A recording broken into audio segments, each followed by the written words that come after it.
Gusto mo ba na ikaw lamang ang pagkakaisipin ng taong mahal mo, malayo o malapit man kayong dalawa sa isa't isa? Yung hindi siya titigil sa kakaisip sa'yo kahit anong busy niya, ay ikaw lang palagi ang magiging laman ng kanyang isipan. Kaya kung gusto mo na ikaw palagi ang iisipin ng taong mahal mo kahit gaano pa kayo kalayo sa isa't isa, ay gawin itong ritual na ibabahagi ko sa inyo ngayon. Ito'y napaka-epektibong ritual, basta magtiwala ka lang sa mga ganitong pamamaraan. Pwede mo ito gawin sa kahit na anong araw o oras na gusto mo. Ang gagawin mo lamang kung meron kang damit sa kanya, t-shirt niya, shorts niya, brief o panyo, ay pwede mo itong gamitin sa ritual na ito para siya ay hindi makakatigil sa kakaisip sa iyo kahit gaano pa kayo kalayo sa isa't isa.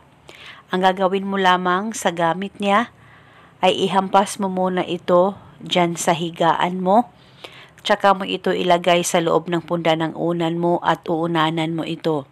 Wala na po kayong kailangan pang banggitin o ibulong na spell, basta ihampas mo kahit ilang hampas yung damit niya dyan sa higaan mo.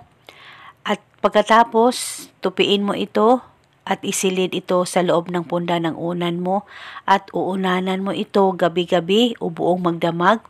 At depende po sa inyo kung hanggang kailan nyo po gustong uunanan itong gamit niya na meron ka. At paniguradong ikaw lamang palagi ang pakakaisipin niya. Basta dapat walang makakaalam sa kahit na anumang ritual na iyong gagawin. At kung sakaling ikaw ay aalis at pupunta ka kahit saan o pupunta ka sa trabaho mo, at kung sakaling hindi safe yung gamit niya na nasa loob ng punda ng unan mo, ay kunin mo ito at ibalik mo lamang ito sa tuwing ikaw ay matutulog. At kung sakaling safe lang ito dyan sa unan mo, ay pwedeng wag mo na itong kunin. At eto muna sa ngayon, sakaling kayo ay may katanungan, mag-comment lang po kayo sa baba. Thank you and God bless us all.